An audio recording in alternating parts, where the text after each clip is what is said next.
Boa tarde a todos, é um prazer estar aqui. Desde a primeira hora que aceitamos em nome do Faro Avenida estar aqui, portanto, a ser parceiros da rede e destes 4 webinars, do qual hoje é o primeiro, com temas extremamente interessantes e realmente as ferramentas tecnológicas permitem-nos chegar mais longe hoje em dia. Tem grandes vantagens nesse aspecto. E aqui estão várias nacionalidades de vários pontos do globo, o que é ótimo. Portanto, o Faro Avenida, em parceria, portanto, com a rede, mais uma vez, e na pessoa da Leila, portanto, trabalha em conjunto. Nós estamos sediados no Algarve, portanto, no sul de Portugal, e é onde a rede, portanto, tem a sua base no Algarve, visto sermos um business center e poder oferecer vários serviços de apoio, portanto, à organização. E desde já vos convido a visitarem-nos um dia presencialmente. Até lá poderão nos seguir nas redes sociais e ver o nosso site. Muito bem. Obrigada. Obrigada, Marinês. Então, tem meninos de Algarve aqui, que eu já sei, já sabem que é lá, no Faro Avenida, que nós estamos. Então, está com vocês, equipe que estará hoje aqui apresentando sua proposta de evento, de tema, e espero que todos curtam bastante, aprendam bastante. Ok, fui ver se meu microfone estava aberto. Sim, obrigado, Maria Inês, por abrir as portas virtuais do Faro Avenida para nos acolher. É uma honra para a gente. Leila, todo o carinho e todo o nosso agradecimento pelo que você tem feito pela rede. Assim, eu acho que tem diversos formadores e formadoras aqui presentes e você é uma inspiração para todo mundo, então muito obrigado. Se a gente está aqui é porque você tem feito esse trabalho fantástico. Para vocês que estão aqui, o nosso mais sincero agradecimento por investirem um bem tão precioso quanto o tempo de vocês para nos ouvir. Para a gente começar, eu vou compartilhar aqui a minha tela, que eu espero que já esteja aparecendo para vocês. Ainda não, agora sim. Muito bem. Vamos lá. Passando um pouquinho pelo nosso índice, hoje a gente tem 3 grandes macroassuntos para abordar. Cultura de aprendizagem, que vai estar sendo falada por mim, eu sou o Arnaldo Cruz, e pelo Marjan Pereira. Logo em seguida, a gente tem a comunicação do líder, que vai estar sendo abordada pelo Eduardo Murat, e, em sequência, gestão de processos com a Chayana e a Josilane.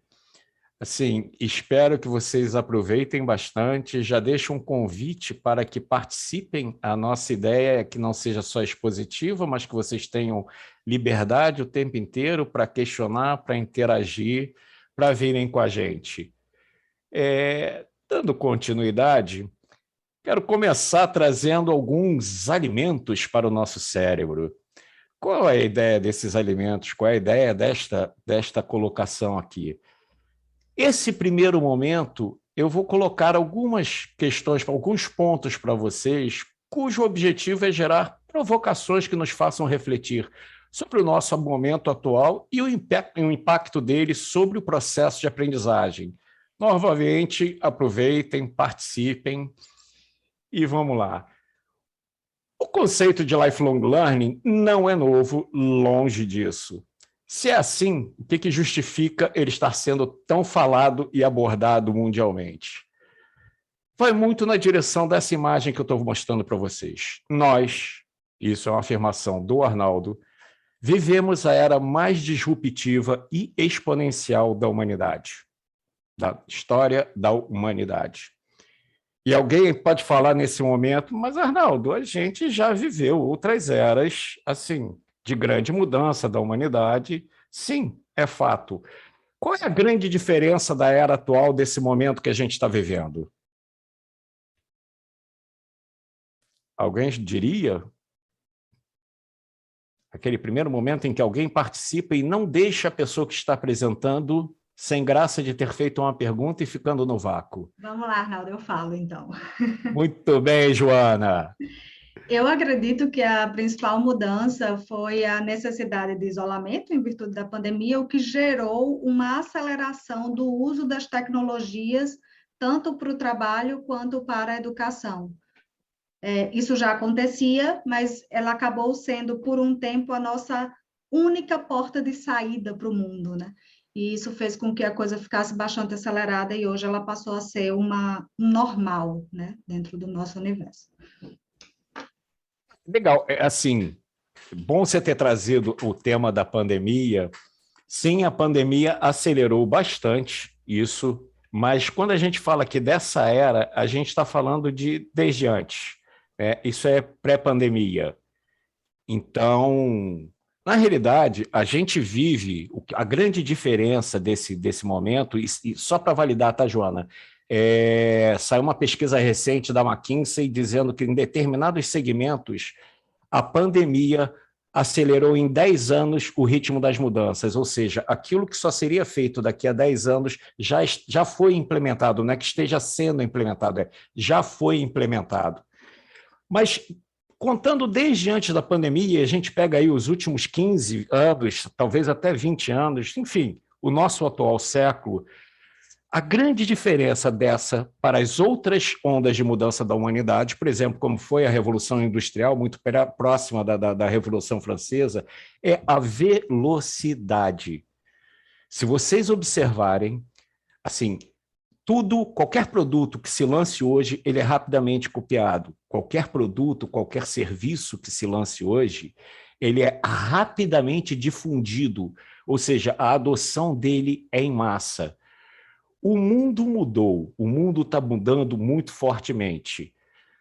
Alguns exemplos que, embora batidos, eu acho bastante significativos, porque se a gente olhar aqui, embora sejam empresas, tirando Google e Facebook, razoavelmente novas, a gente tem o seguinte, por exemplo, você olha para ali, Uber e Didi, as duas maiores empresas de transporte urbano do mundo, embora elas neguem que são, mas são, nasceram sem possuir nenhum carro em sua frota e chegaram a essa posição, sem nenhum carro em sua frota.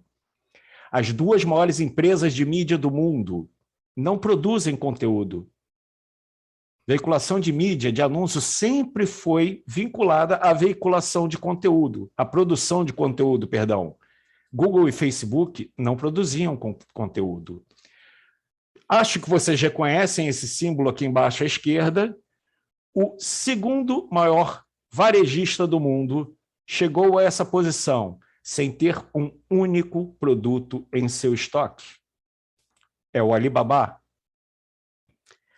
A maior empresa de hospedagem do mundo chegou a essa posição sem ter um único quarto para hospedar as pessoas.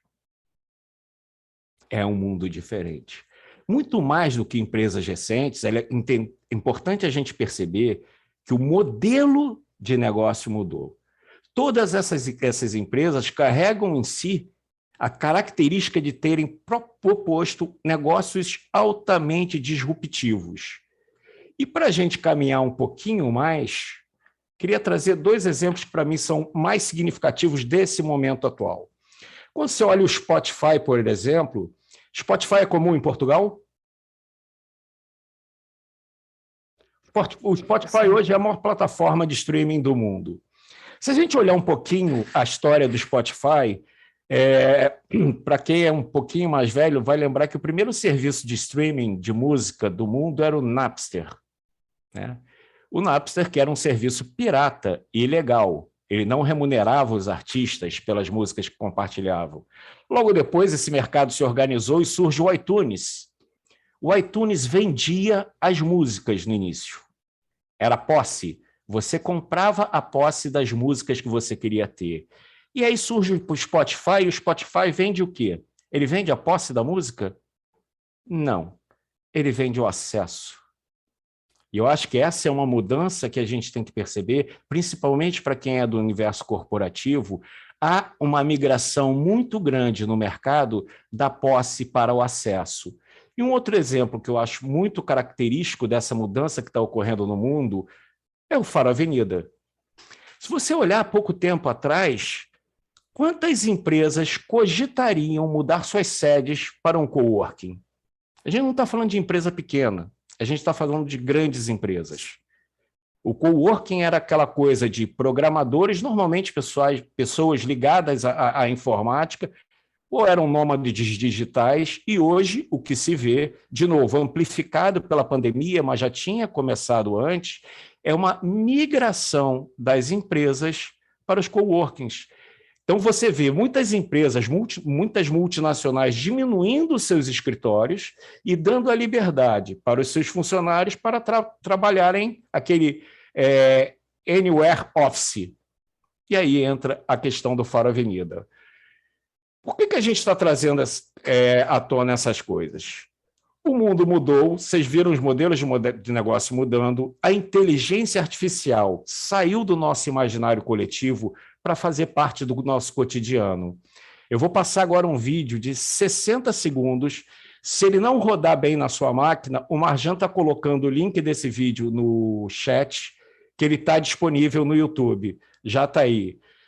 Prestem atenção no vídeo, a gente se fala em 60 segundos.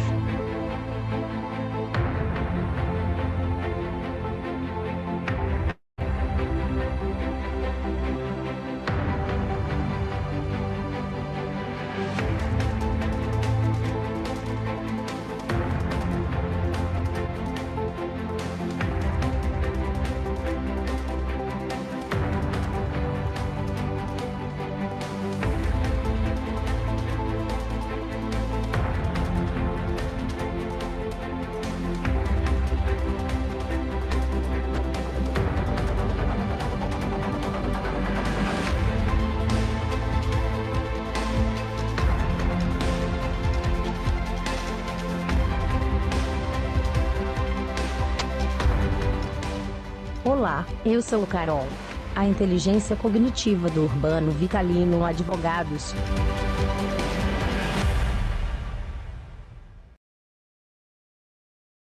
Eu acho esse vídeo, não era para você ter voltado. Só um segundo aqui para eu passar ele. Eu acho esse vídeo bastante interessante. Gente, aqui para mim cortou, tá? Porque eu passo de um note e está no outro. Então, aqui para mim ficou bem lento. Se ficou lento para você e não deu para entender, vale a pena ver esse vídeo depois, porque ele é real. Assim, o Urbano Vitalino é um escritório aqui no Brasil, ele fica em Recife. Eles sempre foram altamente tecnológicos, e a Carol, que se apresenta ali, ela é a inteligência virtual de um escritório de advocacia, um grande escritório. Se você, como cliente, liga para o Urbano Vitalino pela primeira vez e ela identifica os telefones, quem te atende não é uma secretária, não é um estudante de direito. Quem faz o cadastro da sua demanda, do seu processo, direto, desde o atendimento telefônico, é a Carol.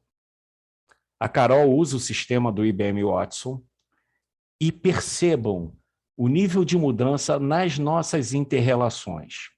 Só para vocês terem uma noção de onde isso vai, o módulo jurídico do IBM Watson já está no nível de estudar as decisões dos juízes para subsidiar a argumentação dos advogados.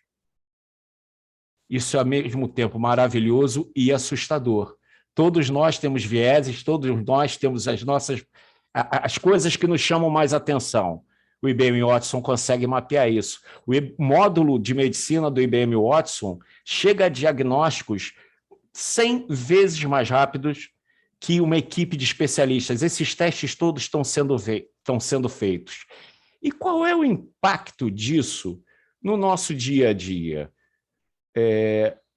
Eu não sei por que minha tela caiu, vamos lá. Porque é disso que a gente está falando aqui. Uma frase que eu gosto muito nesse vídeo... um pedaço que eu gosto muito, é quando eles falam nós somos o futuro. Muitas vezes, quando a gente aborda esse processo de mudança que está acontecendo atualmente, a gente fala do futuro no futuro. A questão é a seguinte, aquilo que a gente chamava de futuro já virou presente. A transformação digital já é uma realidade. E qual é o impacto disso para a gente? De que forma isso impacta no nosso dia a dia? A nossa transformação também precisa se tornar uma realidade. Qual é o risco de nós não nos transformarmos, de não nos atualizarmos, lembrando do assunto desse nosso primeiro módulo, desse primeiro assunto que a gente está abordando? A gente corre um sério risco de vivenciar esta situação. Não sei se essa imagem passa a mesma sensação que passa para mim, para vocês, mas eu olho para essa imagem e percebo uma pessoa, um profissional, que perdeu a conexão com seu momento de mercado. É alguém que não teve atenção aos sinais que estavam ao seu redor e perdeu o que aqui a gente chama de o bonde da história. Ou seja, ele, sem perceber, ficou defasado. Essa imagem é retirada deste livro, do Marshall Goldsmith, que quem nunca leu, eu sugiro que leia, que em tradução livre quer dizer o seguinte: o que te trouxe até aqui não garante que você se dê sequer um passo em direção ao futuro. Veja bem, não é que o que você tenha feito tenha sido ruim. Não foi. Provavelmente não foi. Provavelmente foi fantástico. Te trouxe aonde você está. A provocação que o livro coloca é a seguinte: ok, foi fantástico, foi perfeito, mas de forma alguma isso garante que você dê sequer um passo em direção ao futuro. Por quê? Em função da dinâmica das mudanças, da velocidade com que as mudanças estão acontecendo. Diversas pesquisas demonstram que em provavelmente 15 a 20 anos a gente vai ter um exército de pessoas que não são empregáveis. Vejam bem, não é de desempregados, é de pessoas que não são empregáveis em função do avanço da tecnologia. Uma outra coisa legal nesse vídeo do Urbano Vitalino é que ele valoriza muito a questão da interação do ser humano com a tecnologia. Acima de tudo, com esse advento da tecnologia, cada vez mais vai fazer diferença para a gente sermos humanos. E aí, pegando o nosso amigo Charles Darwin, eu acho muito importante essa conceituação.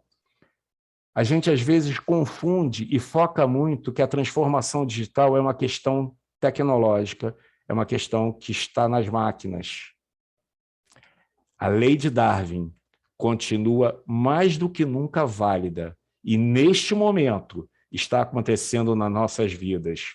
O principal enunciado de Darwin, eu gostaria de estar conversando com vocês, mas a gente precisa recuperar um tempo.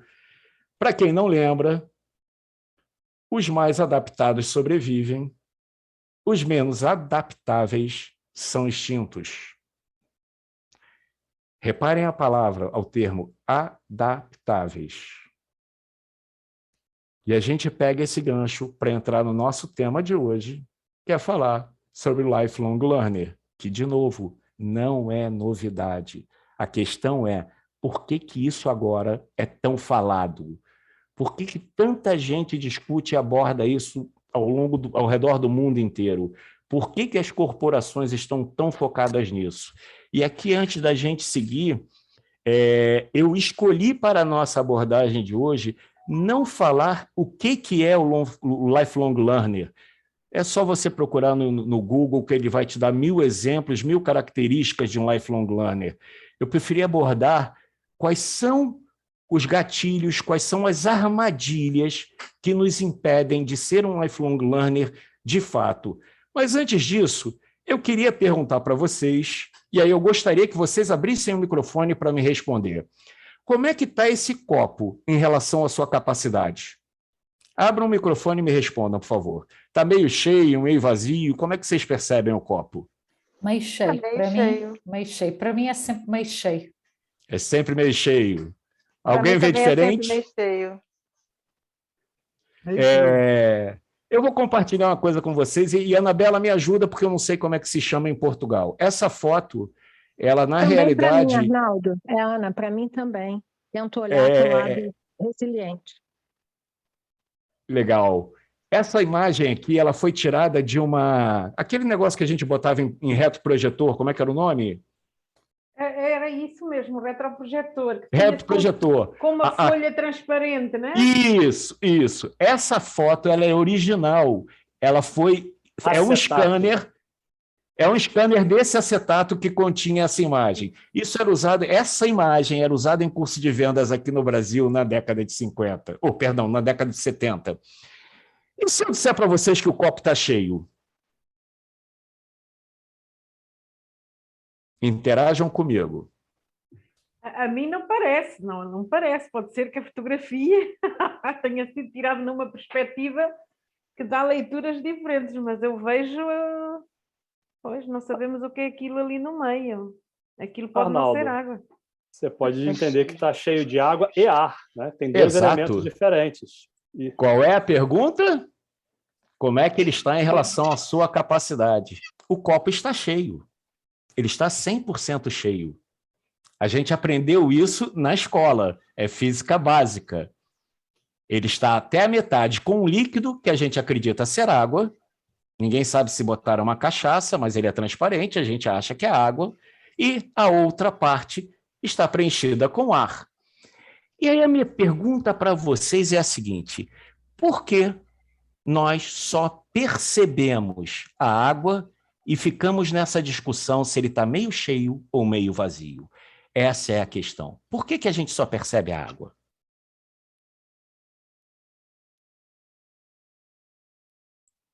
Arnaldo, eu diria que para usar a expressão da modinha, é mindset, né? É o olhar para o mundo que a gente tem. E o que a gente dá valor ou não, porque o ar está ali presente permanentemente, né? A água é tangível. O ar também o é, né? Só que não tão intensamente perceptível, né?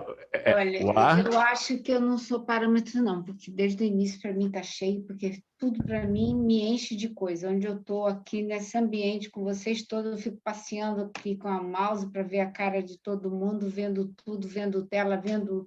Eu sou cheia, sempre estou cheia. De ar, então, abundância. Leila, não só ar, né? Não à toa você é uma inspiração, mas eu diria que você está mais cheia. Daqui a pouco eu vou te dizer do que é muito bom. Gente, assim, normalmente a resposta que a gente recebe é que as pessoas percebem e comentam da água porque ela é visível, aquilo que o Rodrigo falou. Aí eu sempre pergunto o seguinte: olhem para cá. O que tem aqui dentro? Gás? Ué, virou clarividente? Pode não ter nada. Pode não ter nada. Mas a nossa resposta é: o que tem aqui dentro? Gás, uma coisa que a Leila tem bastante, porque para botar a gente para girar precisa ter muito gás. Olha, se eu poderia até falar aqui que, segundo Piaget, de acordo com a relação com o objeto, mas é melhor não falar. Aí a Josi vai me entender, né, Josi? Segundo Piaget, a relação com esse objeto, além de palpá-lo e torná-lo uma imagem retida cognitivamente, podemos dar-lhe a função pela qual a gente aprendeu dar o significado dele. Perfeito. Numa linguagem mais simples e que a gente fala no ambiente corporativo, nós estamos acostumados a utilizar um copo para beber água. Eu espero, sinceramente, que ninguém aqui ande com o nariz dentro do copo para respirar. Nós estamos acostumados a usar uma botija de gás para alimentar o nosso fogão ou o nosso aquecedor, seja o que for. Ou seja, o nosso cérebro está acostumado a utilizar este conjunto de ferramentas para um determinado fim. E o que isso tem a ver com o que a gente está falando aqui hoje? Se a gente olhar aqui, nós vamos perceber que o copo é o universo do nosso conhecimento.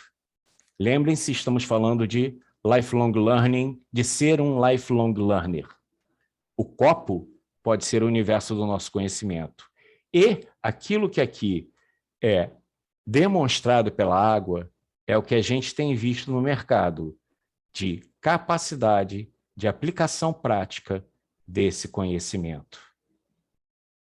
Ou seja, os nossos caríssimos modelos mentais, que são um limitador, que colocam em nós crenças limitadoras. Os nossos modelos mentais, a gente não consegue aqui aprofundar isso, mas são eles que modelam aquilo do conhecimento que eu vou utilizar, com base sempre num referencial passado.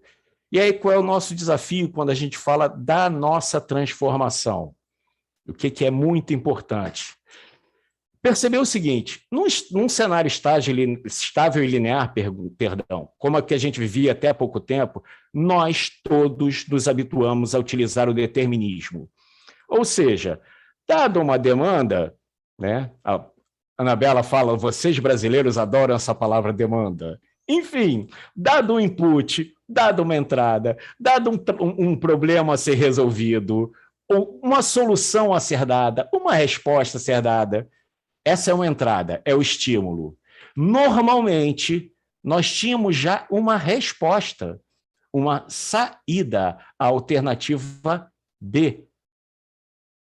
E quando a gente fala mais profundamente de modelo mental e de mindset, a gente trabalha isso. Todos nós fomos criados dessa forma, regidos por nossos modelos mentais. Qual é o desafio hoje em dia? Não serve mais, não se adequa mais.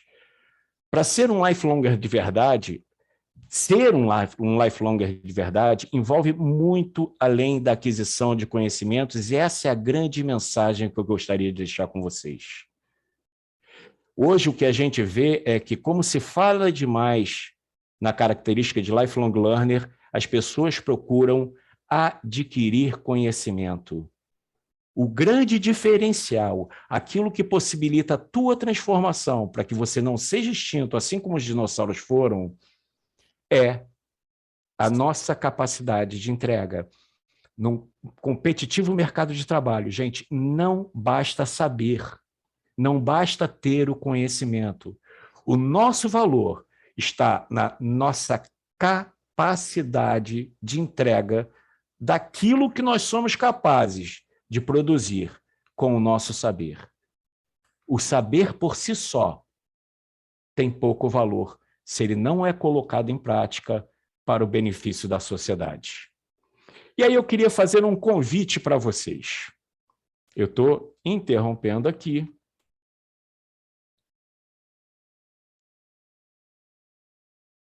Essa apresentação. A Josi vai fechar a câmera agora para não me deixar assustado. E eu vou fazer uma pergunta para vocês. Marjan, serão quartetos, tá?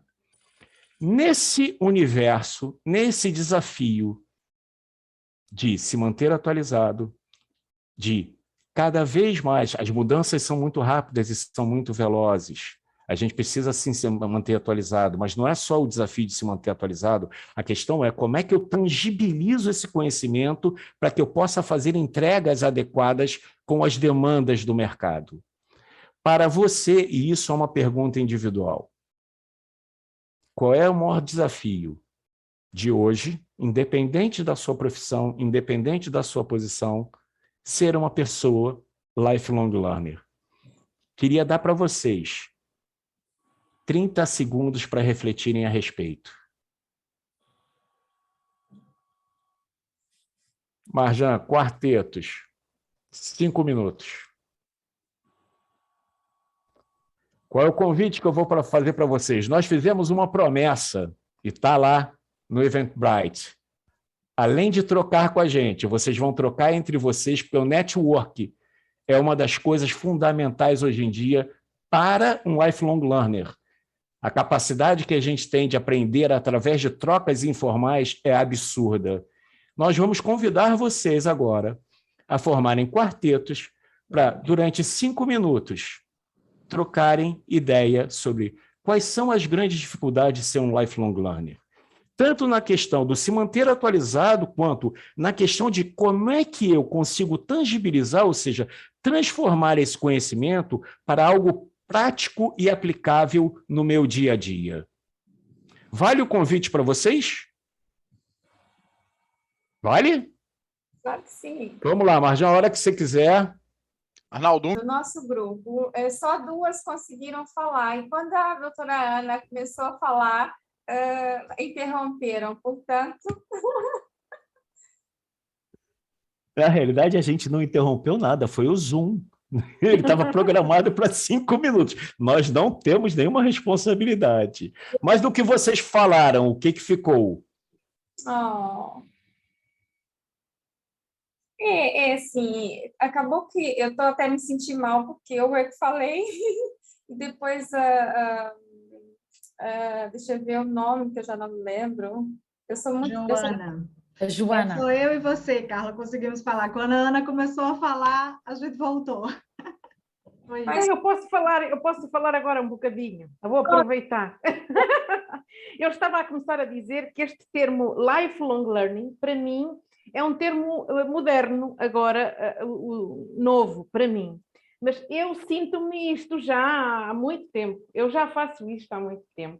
E eu faço isto não pela minha procura de conhecimento, eu gosto de estudar, eu gosto de ler, de aprender, mas eu vejo este traço, digamos assim, como fio condutor na minha vida, porque eu fui mudando de atividades, eu fiz várias coisas diferentes, que tem lá uma linha no meio, que é sempre a mesma, mas que fui mudando, e em todo o sítio onde eu estive, eu procurei aprender na prática, no exercício, e também durante o momento do exercício, porque era algo novo, ir buscando conhecimentos para complementar a aprendizagem daquilo que a prática de outros e a convivência me ia trazendo no dia a dia.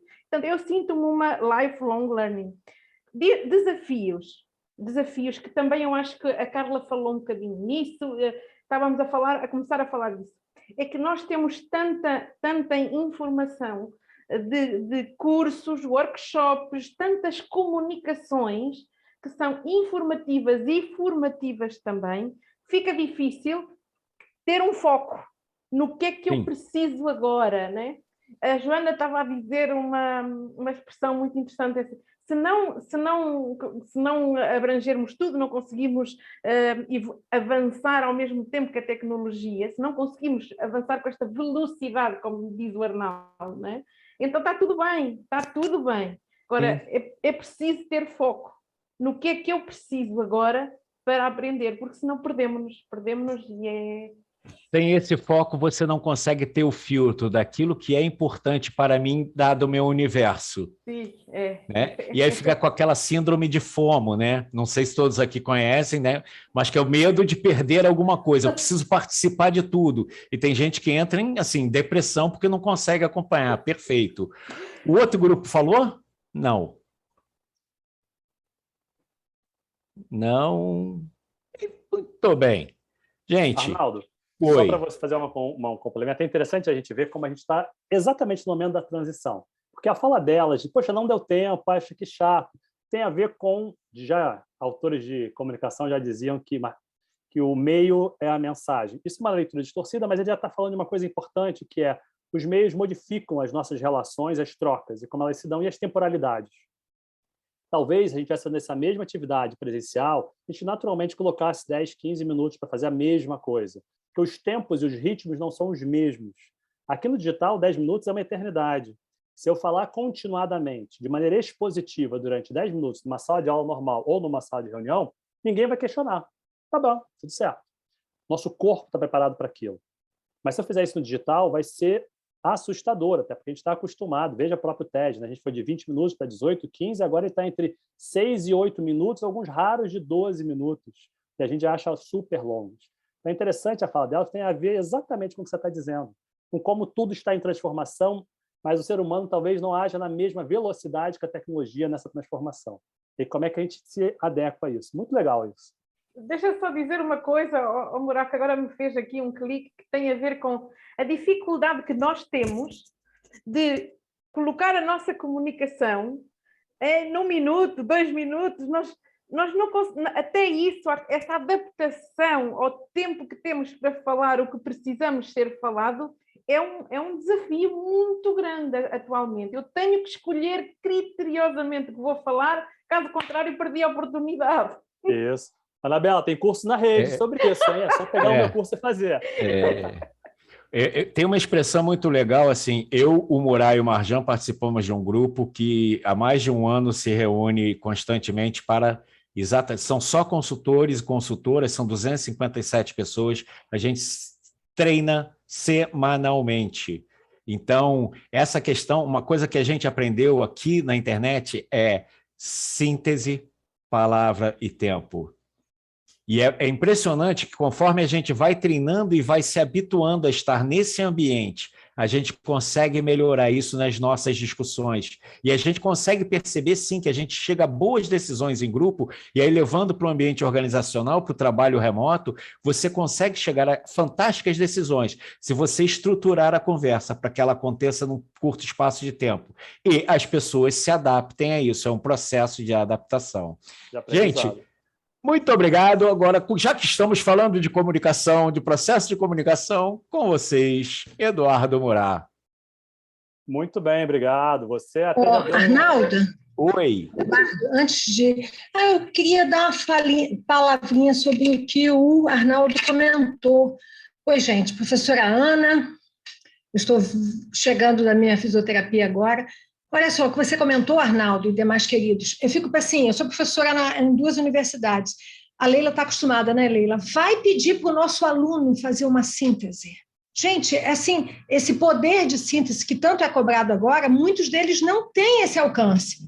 Por quê? Porque eles não escrevem, porque mandar BLZ não quer dizer beleza, não é? Eu estava conversando um dia desse com uma amiga que faz pedagogia e eu falei, você está falando com quem? Ela, estou falando com a minha coordenadora no Zap. Aí eu olhei, falei, você fala assim com a sua coordenadora? Ah, mas eu falo assim com todo mundo. Eu falei, não, é um meio acadêmico, precisa de algum verniz.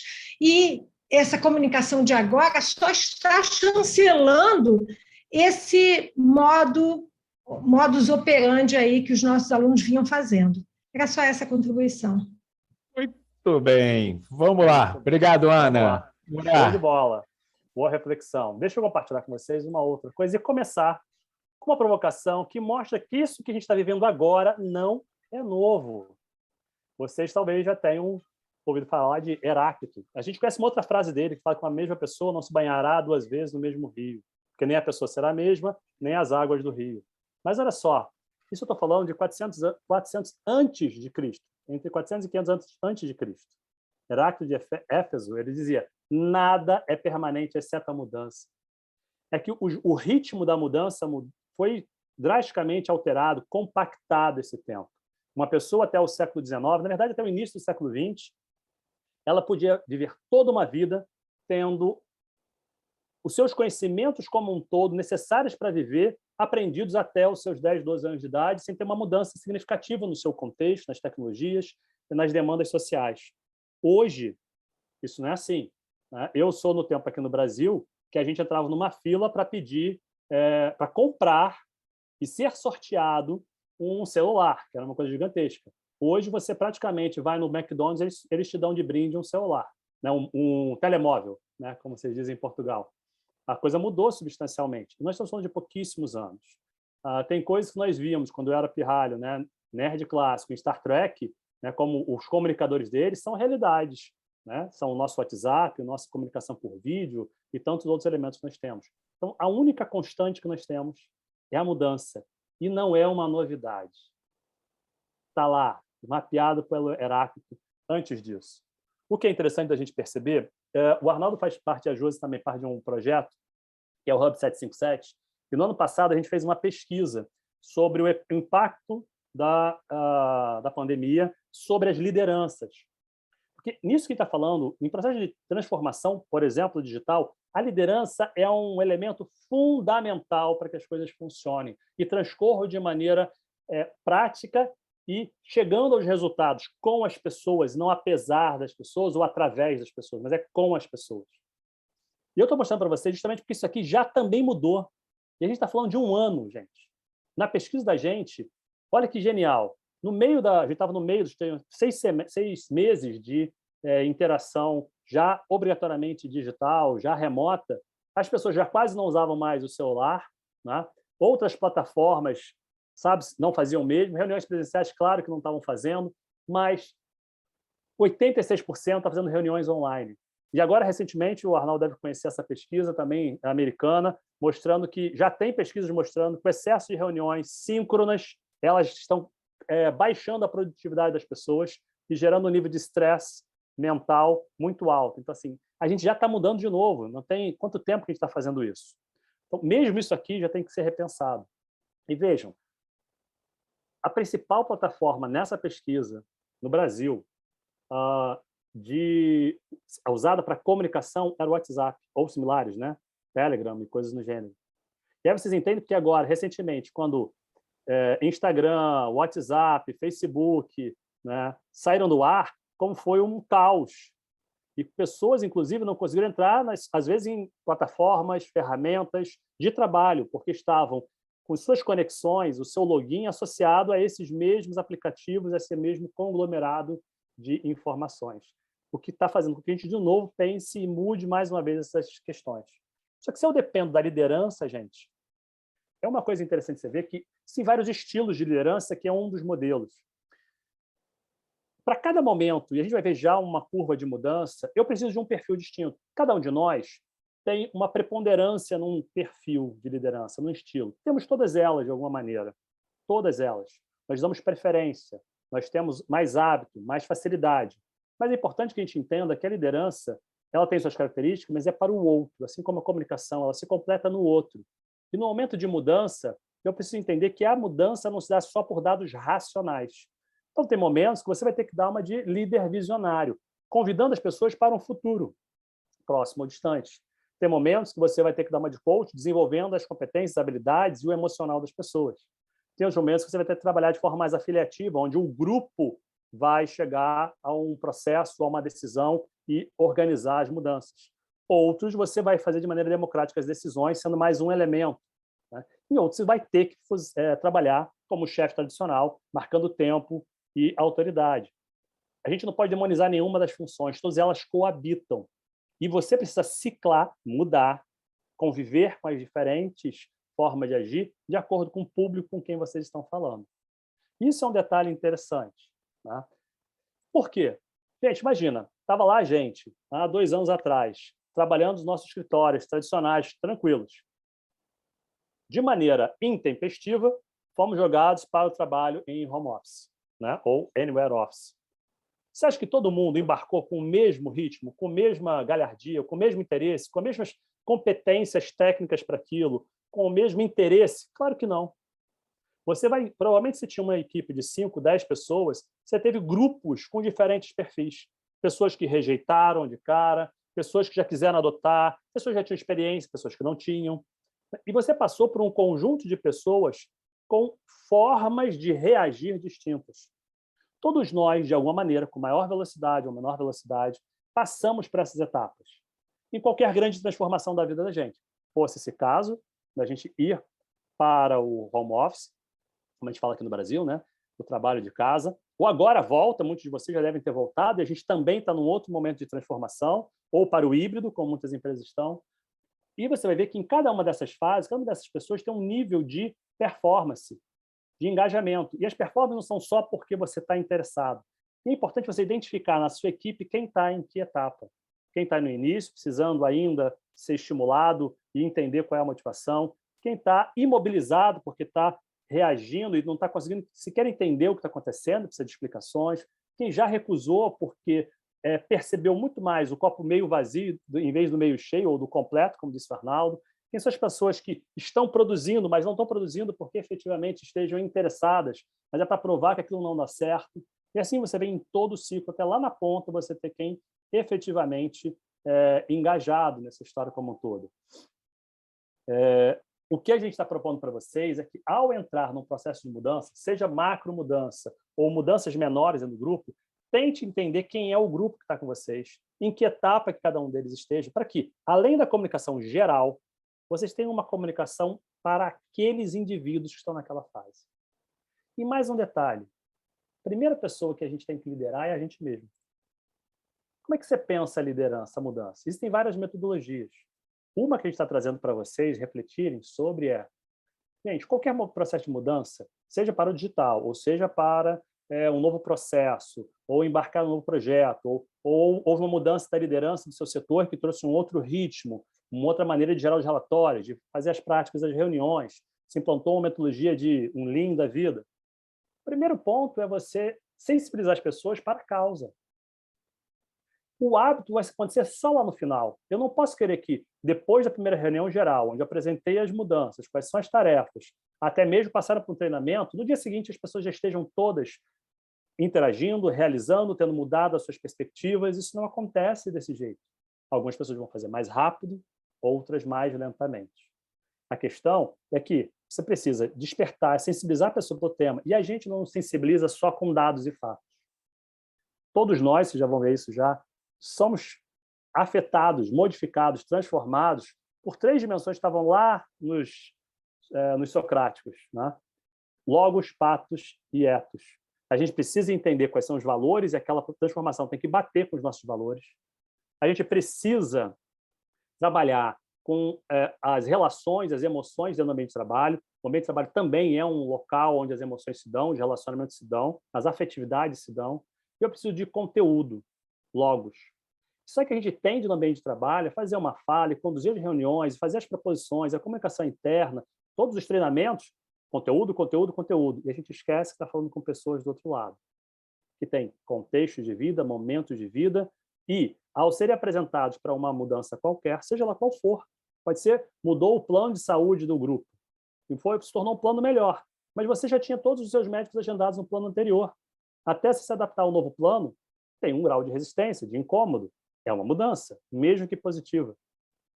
A pessoa saiu do cargo A e foi para o cargo B. Mudou de cargo, cresceu e tem novas atribuições e um salário melhor. É uma mudança. Eu preciso entender que tem um ciclo nesse processo. Tudo bem até aqui, pessoal? Vocês querem fazer alguma pergunta, alguma ponderação até aqui? Show. Eu tenho uma ponderação. Diga. Eu não sei em Portugal, mas eu acredito que os planos de, só pelo qual do seu exemplo, para situar, que em Portugal os planos de saúde de empresa não funcionam dessa maneira. Né? Então, eu entendi o seu exemplo, mas é só para situar as pessoas aqui que considerem o primeiro exemplo, e no Brasil é comum, o plano de saúde faz parte do salário, né? Não sei aqui. Sim, boa observação. Mas mesmo que você tenha escolhido, pode ter sido uma escolha sua, né? Você foi e mudou o seu plano de saúde, ou como aqui no grupo nós temos pessoas que usam Macintosh e usam PC. Você está usando o mesmo software no PC e depois vai usar no Mac. Tem mudanças lógicas. Aqui o plano de saúde é do governo. A maioria usa o sistema de saúde do governo. Ai, que inveja. Então, tem lá, tem suas vantagens. Mas realmente, esse conceito aí que você está falando de mudança é importante, só para Mudou o modelo de carro, né? Como a Anabela, se ela estiver dirigindo agora na Inglaterra, na mão inglesa, depois vem usar um carro em Portugal, já deve dar uma mudança significativa na cabeça, né? Deve se dar um tilt, não sei como é que funciona isso. Mas qualquer mudança, é só para mostrar que vale para qualquer mudança que tenha na nossa vida. E aí, gente, se você está gerenciando as pessoas, você também tem que gerenciar essa mudança em você. E o processo vai desde você sensibilizar as pessoas, a entender aquela realidade específica do indivíduo, entender que a pessoa vai ter que desaprender para reaprender outras coisas, e você abrir mão do que você já sabia, que você já tinha domínio, que você já conhecia, dá medo, dá receio. E no caso da transformação digital, muitas das vezes o que está acontecendo é que algumas pessoas vão ser ou mudadas de função ou demitidas, porque algum processo, algum sistema vai otimizar aquilo dali, vai colocar isso a partir de um software de uma inteligência artificial, como o caso que o Arnaldo colocou. Talvez eles tivessem 3, 4, 5, 10 secretárias, e hoje tem um sistema realizando aquilo. Só para aquele sistema fazer aquilo, aquelas secretárias tiveram que participar de um processo de entendimento do que estava acontecendo ali. O que era, quais eram as variáveis, de que maneira elas organizavam aqueles perfis e direcionavam os clientes para colocar no sistema.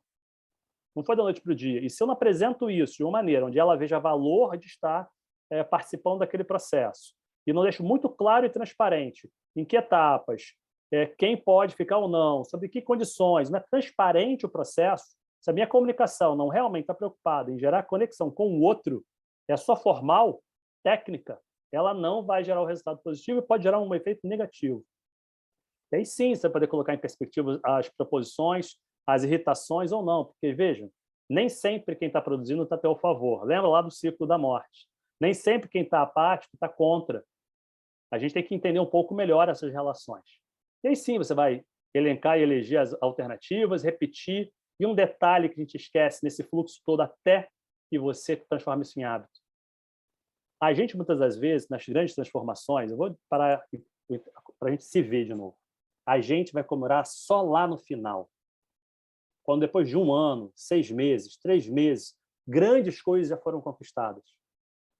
Gente, baby steps. A cada pequeno ciclo, eu tenho que comemorar os meus sucessos. Olhar o que não deu certo e como aprendizado e seguir para o próximo ciclo. Só que a gente esquece isso como gestor, como liderança, e cobra, que tem que cobrar, tem metas, a organização tem que bater certas metas, e não vai gradualmente, seja no feedback, seja em reuniões gerais, seja numa gestão à vista, ou em qualquer outro procedimento, esquece de valorizar o que foi bem feito, o grupo que mudou até aquele ponto. A gente aprende muito mais e se transforma muito mais pelo reforço positivo do que pelo negativo. Sejam com crianças, aí está a Anabela, que é de psicologia, seja o seu colega de trabalho, ou um par, ou um subordinado a vocês. O reforço positivo ele é muito mais poderoso do que a crítica, o julgamento. E aí vale a pena lerem um pouco mais sobre comunicação não violenta. Eu estou dizendo para vocês, como liderança, deixarem dizer as coisas para as pessoas, mas falarem a partir de dados e fatos. O que era esperado, o que foi percebido com sua visão, sua audição, seu tato, não o que você inferiu do que o outro fez, o que você entendeu do que o outro fez. Então, se é assim, como é que eu trabalho um bom feedback? Por que o feedback é um ponto que eu vou falar com vocês agora num processo de transformação? Simples. Não precisa nem ser uma reunião formal, tradicional de feedback. Você pode estar tomando um cafezinho com aquela pessoa e naquele cafezinho você conversar. Você pode estar subindo no elevador e ter 40 segundos, um elevator pitch, onde você posicione alguma questão. Seja de correção, mas pensando para frente, seja de desenvolvimento, seja de elogio. Não tem que obrigatoriamente ter uma reunião formal, cheia de procedimentos. Pode e deve, mas não obrigatoriamente. Porque a cada passo, quando você faz isso, a pessoa se percebe que está tendo suporte, que ela é importante, que você está fazendo com ela. E não que está sendo apenas imposto top-down. E sempre que possível, que você traga uma sugestão daquela pessoa e compartilhe. É importante. Então, quando a gente está falando dos processos de transformação, ainda mais quando você tem interfaces novas, tecnologias novas, ferramentas diferentes, e o que trazem para a gente uma maneira de pensar diferente e de agir diferente, como na transformação digital proposta, mostrada pelo Arnaldo, eu preciso me perguntar como é que eu faço as pessoas chegarem até lá, até o ponto desejado. E aí, gente, uma ferramenta importantíssima é o feedback. Mas cuidado para não ser um love back, onde a pessoa sai de lá sem saber o que ela tem que mudar, ou seja, um trash back, onde a pessoa acha que tudo está muito ruim. Péssimo. Nem uma coisa, nem outra. O caminho do meio.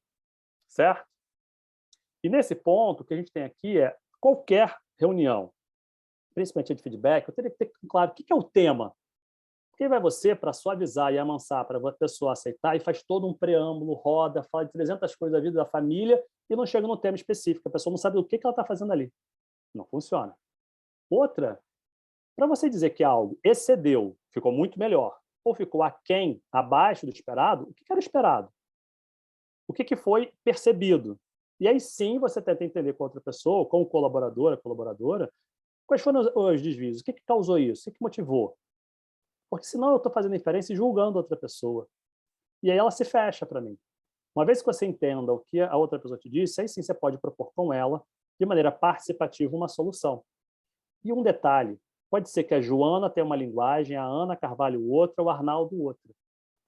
E pode ser que os três tenham passado pelo mesmo procedimento, pela mesma situação, os três tenham cometido a mesma falha, mas eu não posso falar com os três da mesma maneira.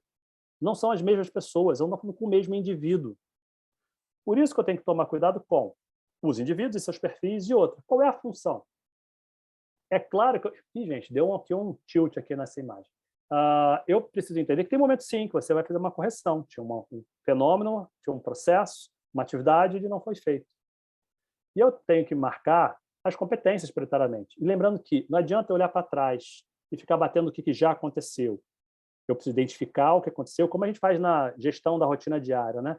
Eu identifico o que aconteceu, quais foram as variáveis, o que é necessário para transformar e modificar aquilo de maneira positiva e traço as estratégias. Quem é o culpado, se foi culpado ou não foi culpado, é o de menos. É mais importante entender o que causou aquilo e como modificar do que ficar olhando para o passado, até porque o passado você não vai modificar. Eu olho para o estado passado propondo algo no futuro. O elogio normalmente está associado, e é o papel do líder, o atual. Correção à atitude do gestor, que está cobrando um procedimento esperado. O reconhecimento tende a ser do líder, que está ali congregando, trazendo visão, elogiando, transformando aquele grupo em equipe, que está falando o que está acontecendo hoje, e muitas das vezes propondo que aquilo se amplifique, ou seja, disseminado para os outros, e quando você percebe que a pessoa tem um potencial e quer que ela desenvolva, então tem um estado futuro. Só que pensa, em todos os três tem a questão do tempo.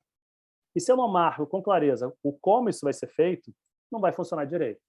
Então, a nossa provocação aqui, seja no ambiente digital, onde você vai fazer isso por um Zoom ou qualquer outra plataforma que vocês usem, seja no presencial, seja através de trocas constantes pelo um sistema de mensagem com um WhatsApp. Cuidado, porque o WhatsApp não tem tom de voz, né?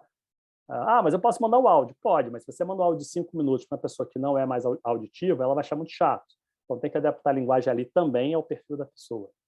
Qualquer processo de transformação, portanto, precisa de feedback e receber feedback. Ouvir tanto quanto falar, na verdade, ouvir mais do que falar.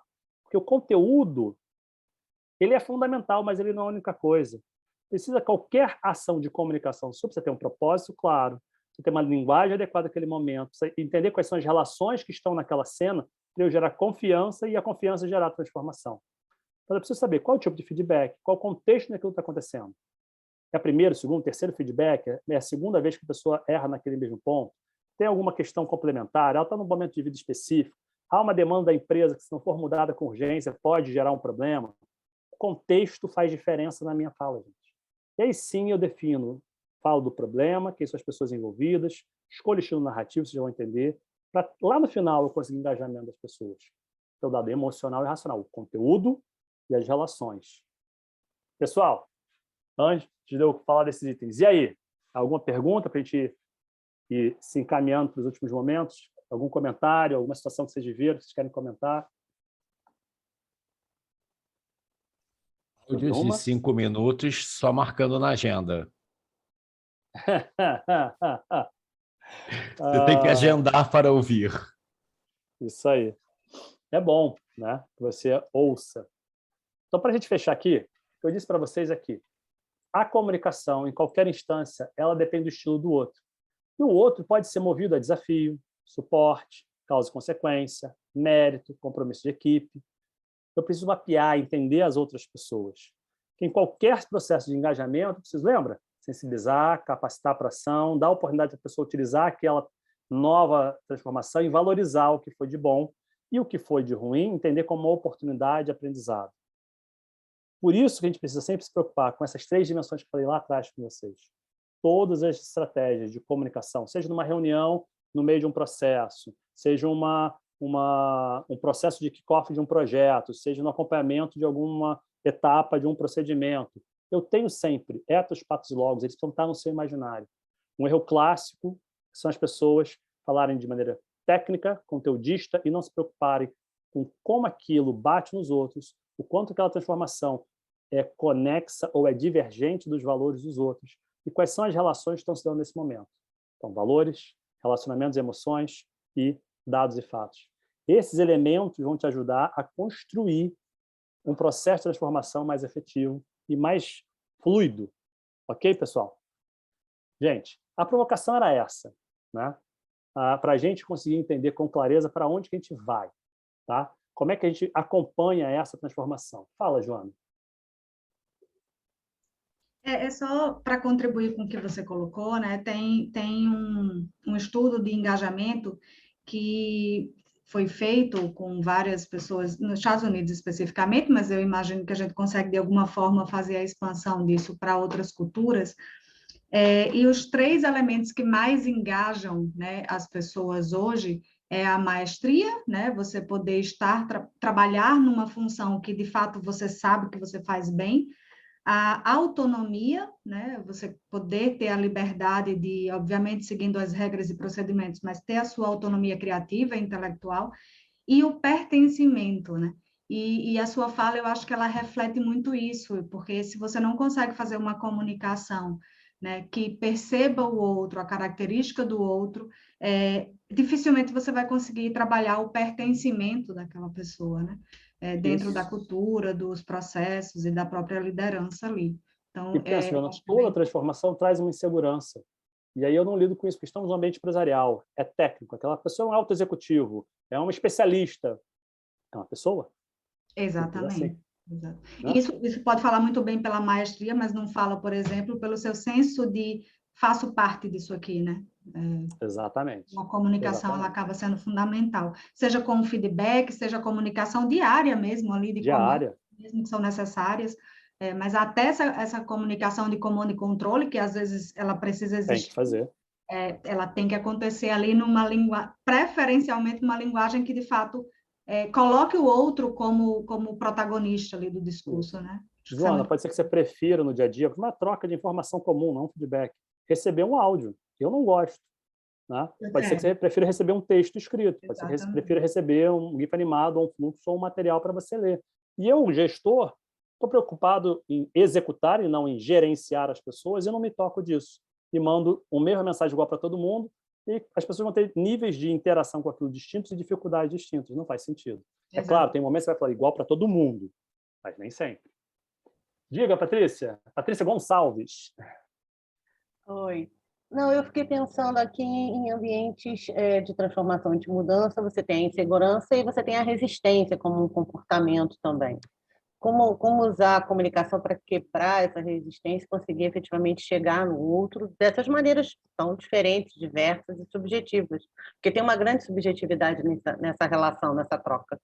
E como quebrar isso? Como quebrar uma resistência? O ponto é a audição, né? É a empatia. A gente até poderia ter feito uma coisa mais longa, tem uma série de dinâmicas que a gente poderia fazer aqui para vocês vivenciarem essa história, né? Para vocês terem a experiência de. Mas a mudança ela só vem quando faz sentido para o outro. E eu só consigo gerar sentido para o outro se eu entendo quem é o outro. A gente normalmente não olha para as pessoas e não entende. Então, por isso que eu coloquei para vocês que seja numa reunião de trabalho, onde você está tomando uma decisão, que é para você falar de maneira diretiva. Ou quando você está num processo de cocriação, ou de briefing, ou no feedback, eu preciso também dar espaço para ouvir as pessoas, e ouvir o que não está sendo dito. Olhar as reações das pessoas, entender, tá bom, isso aqui é muito bom para todo mundo, mas o que impacta como no Marjan, na Chay ou na Anabela? Como é que eu ajudo a pessoa a mudar? Porque quando a gente pensa nas resistências, ela pode ser uma resistência por falta de entendimento, porque a pessoa entendeu de maneira distinta do que era para entender efetivamente, porque ela está se sentindo prejudicada, porque a lista é tão grande de motivos, e se eu não entendo, assim como numa negociação, o que motiva o outro a resistir, eu não vou conseguir dar o apoio certo. Ela pode estar resistindo só porque está com receio de não estar fazendo errado, ela quer fazer certo, acha que não tem competência suficiente, está receando fazer errado, porque não quer ser visto de uma maneira X, Y, Z. Então, vale você entender o que é a motivação. Precisa de um treino, precisa de um suporte, olhou de maneira diferente, viu riscos que a gente não viu. O que está gerando essa resistência? Sem saber isso, não tem método universal. O método universal é empatia. Ouça, e aí sim adapte o que for possível adaptar, porque nem sempre dá para adaptar. Às vezes é aquilo e ponto. Você tem que ser transparente. Então, a empatia é o ponto V0 para gerar essa solução individualizada ou coletiva, que muitas vezes não é o indivíduo, né? Tem uma resistência média no grupo. Ok, pessoal? Só que a gente está falando aqui de uma série de questões interessantes que tem a ver com processos, com projetos, com transformações. Como é que isso se dá na fala das nossas amigas Josi e da Chay? De que maneira elas olham para isso? O que isso significa como um todo? Porque desde o início, na fala do Arnaldo, a gente está vendo transformações.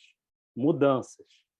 Aqui a gente entendeu que a liderança ela é fundamental para fazer com que essas mudanças sejam compartilhadas e sejam absorvidas pelo grupo, e eles sintam parte do processo de mudança. E a comunicação é fundamental. Mas o que mais? Vamos ver como é que elas vão falar agora para a gente? Minhas caras, é com vocês. Olá, pessoal. Boa tarde. Quer dizer, boa tarde aqui para o pessoal que está no Brasil. Boa noite para vocês. Prazer estar aqui com vocês. E a gente vai falar um pouquinho, né, Josilaine, sobre gestão de processos e como isso se conecta com o que os nossos amigos Murat e Arnaldo falaram antes. Vocês fiquem à vontade para interromper, para falar, tá? Vocês podem ir falando, qualquer dúvida, fala aí com a gente. Deixa eu só colocar aqui.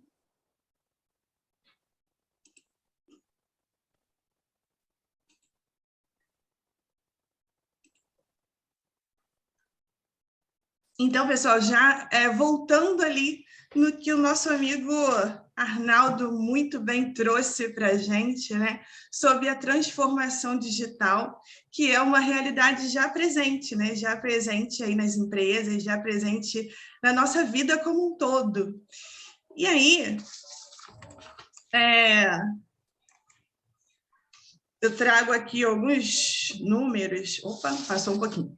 Uma pesquisa que o Fórum Econômico Mundial trouxe para a gente fala que até 2022, ou seja, o próximo ano, 58% dos processos nas empresas, e o que é processos, né? É todo o funcionamento, todas as atividades que são feitas para que a empresa entregue seus produtos e serviços, né? Então, 58% dessas atividades que são realizadas nas empresas continuarão sendo feitas por humanos, porém, 42% dessas mesmas atividades serão automatizadas, serão feitas por robôs, inteligência artificial, assim como o Arnaldo trouxe para a gente, né, um pouco anteriormente. E mais um dado para a gente, né? A Gartner também com uma pesquisa que até 2022, 90% das empresas migrarão para a nuvem.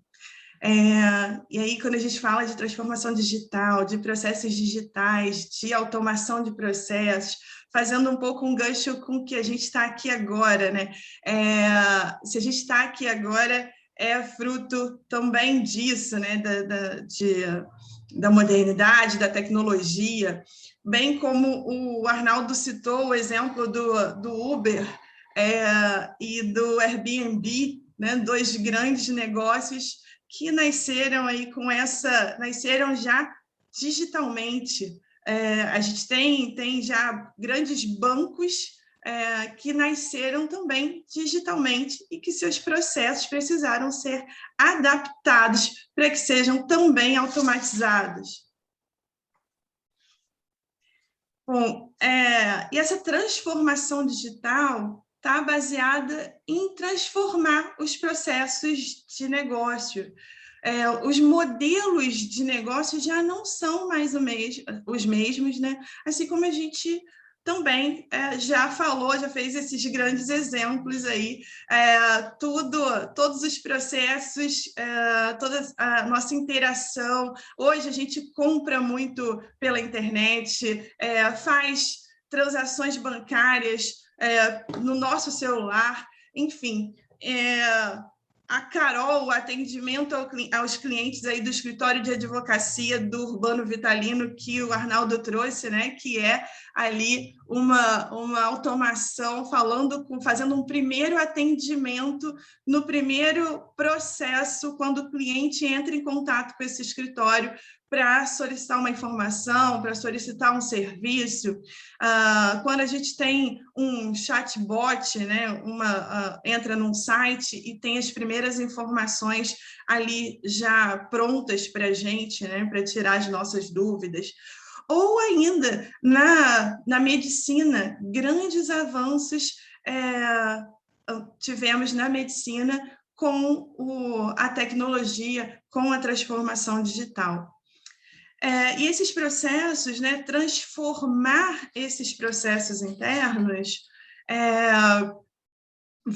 traz a empresa, seja qual for o negócio, para ser mais competitivo, para que sobreviva, inclusive, né, eu diria, no mercado atual.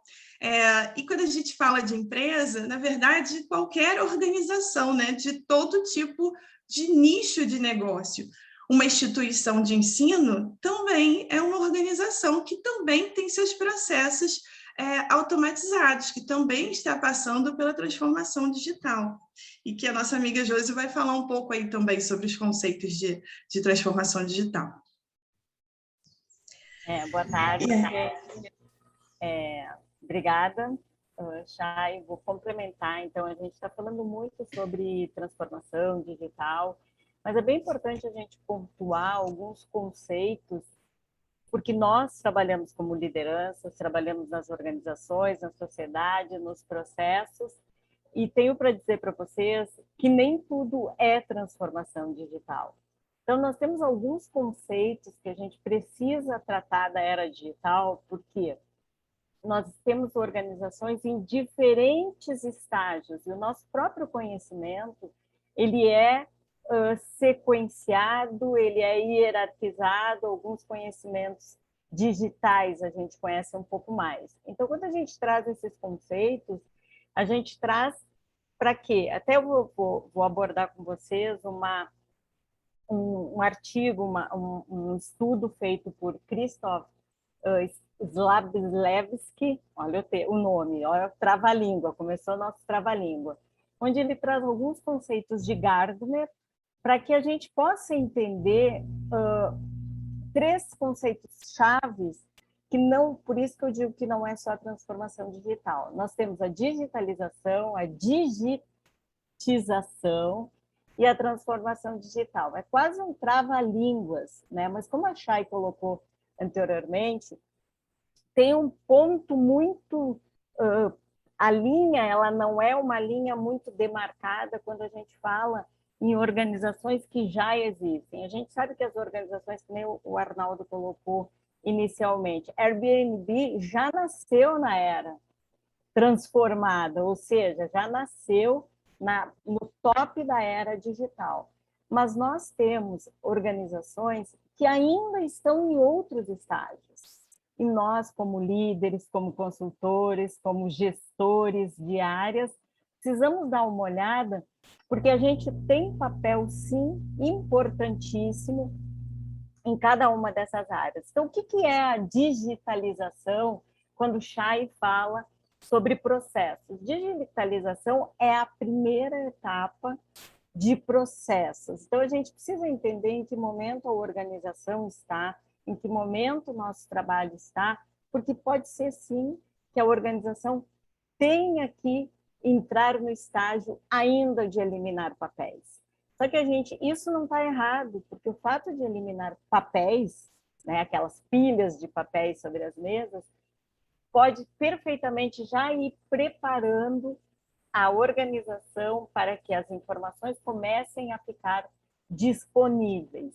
Então, imaginemos, né, para quem está no ambiente europeu, que a LGPD já está há muito mais tempo vigente, é a guarda das informações. Então, aqueles papéis espalhados passam a ser guardados. Isso, sim, já faz parte muito importante da era digital, que já vai preparando para o próximo estágio, que é um termo que a gente ainda usa muito pouco, que é a digitização, né? É um termo que ele ainda nem foi para dicionários, né? Procurei no ambiente Portugal, né? O ambiente língua portuguesa, e ainda não está lá. Mas o que é isso?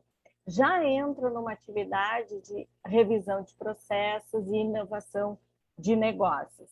Já estamos falando em utilizar aquelas informações que foram digitalizadas, começa um processo de transformar o negócio em digital.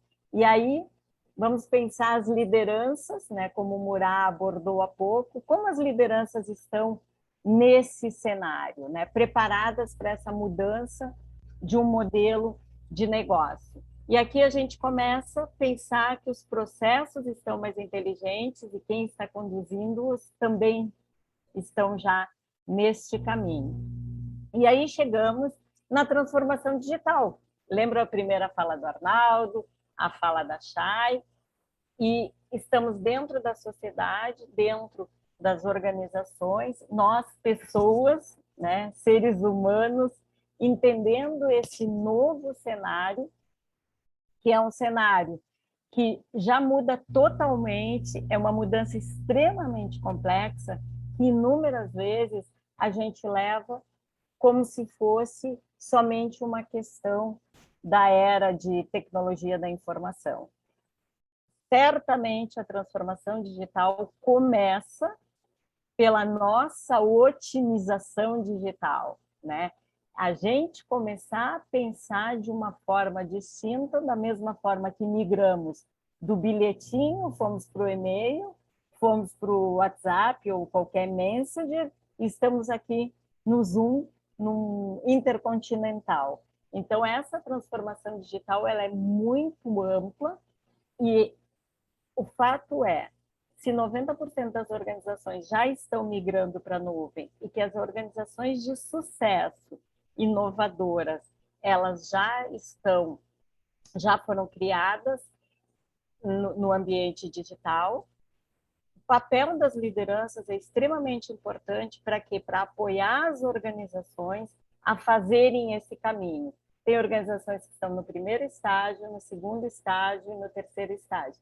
Lembrando para vocês que eu estou fazendo um recorte, né, de um assunto que é extremamente grandioso, intenso, e que impacta na definição dos modelos de negócio e que impacta diretamente na forma como as lideranças atuam e vão atuar nos negócios.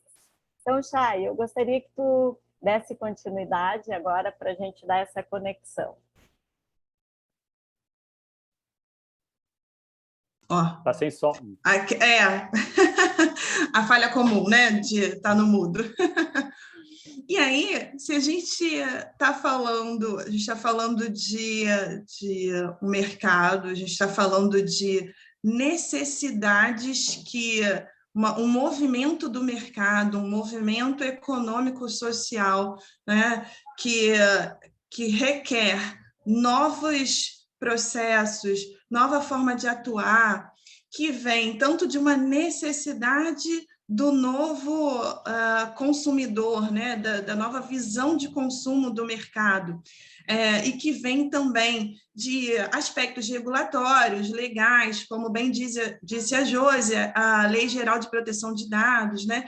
Então, tudo isso é o mercado, são necessidades e oportunidades de negócio. E, do outro lado, tem as empresas que oferecem serviços e produtos através de seus processos, né? De como essas empresas atuam para atender essa necessidade do mercado. O quanto isso é organizado e orquestrado é que faz com que essas empresas sejam mais estratégicas e competitivas no mercado, né? Sincronizar essas estratégias, essas necessidades do mercado para atender aos seus processos, a forma com que você atua dentro da sua empresa, trazendo soluções que atendam às necessidades dos clientes. E, de novo, né? Esse cliente, esse mercado consumidor, está em qualquer nicho de negócio. Organizar, planejar para atender, para trazer atender objetivos estratégicos da companhia, seja de crescimento, de mais vendas, de melhorar a experiência do seu cliente, do seu usuário, do seu consumidor, do seu aluno, né? Também, por que não, em instituições de ensino, passa por gestão de processos de negócios. E aí, trazer aqui rapidamente 4 pilares essenciais para a transformação digital do negócio, né? O primeiro pilar é a melhoria na eficiência dos processos internos. Então, a gente não pode transformar processos, digitalizar processos que são ineficientes, que não agregam valor para o cliente e ainda, né, que aumentam custos dentro da empresa. Então, a gente precisa otimizar esses processos para depois digitalizá-los ou transformá-los, né, trazê-lo para a transformação digital. Ter foco do cliente, não no cliente, né? É olhar para o meu funcionamento, os meus processos, para que atenda às necessidades e às expectativas do cliente. Então, é olhar como eu melhoro esse processo para atender melhor, para trazer uma experiência boa para o meu cliente. É o aumento da inovação tecnológica na organização. Então, é repensar mesmo o status quo de como a empresa atua internamente. Não precisa ser uma transformação disruptiva, de uma hora para outra, você sai do papelzinho e vai para uma inteligência artificial. Nem deve ser, na verdade, mas é necessário se movimentar em rumo a essa transformação digital. E gerar valor para o cliente, para a empresa, óbvio, e vantagem competitiva, porque quando você gera valor para o seu cliente, você tem vantagem competitiva no mercado. E orquestrar processos traz tudo isso. Eu vou dar uma complementada, acho que a tua fala está ótima, a questão de geração de valor. E a gente conversou muito isso antes, a importância da geração de valor para os clientes, como a Chay ressaltou, mas para todos os stakeholders, né? Esse novo mundo, essa nova economia, esse novo cenário que a gente está vendo, existe sim a geração de valor para todos, não somente ao acionista ou investidor, como era no passado, e gerando valor, sim, ao cliente, olhando para o cliente, mas olhando ao entorno. Os fornecedores, os funcionários, o meio ambiente, os clientes, né? De acordo com o mapeamento desses stakeholders. Tu me deu a deixa, Chay, e eu complementei. Obrigada. Certíssimo. E para isso, geração de mudança e adaptação da comunicação para cada um dos públicos. E aí vem muito da fala do Murat, né? De como eu faço a gestão dessas mudanças para engajar as pessoas, porque o gestor de processos, ele é um líder de mudanças, né? E já que eu tenho diversos stakeholders, eu preciso adaptar a minha comunicação para engajar essas pessoas em momentos, em visões diferentes, né? Oi, Murat.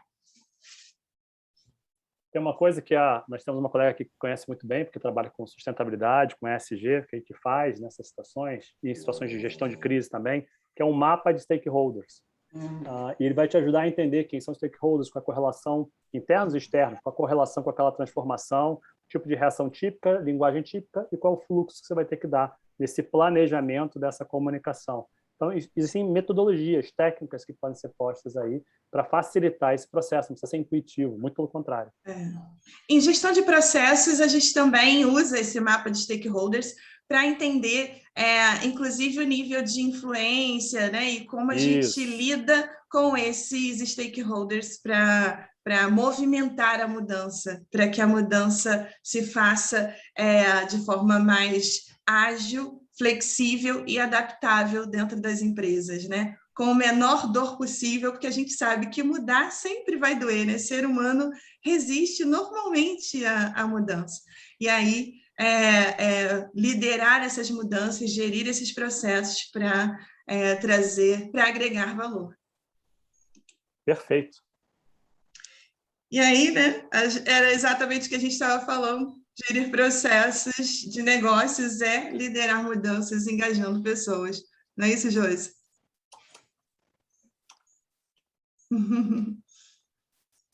Então, pessoal, pessoal está aí quietinho.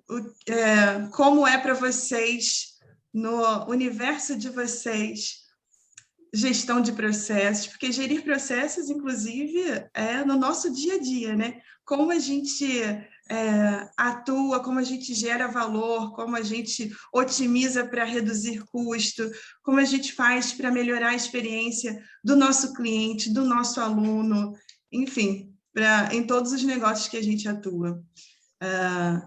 Como é aí para vocês? Todo mundo muito quietinho.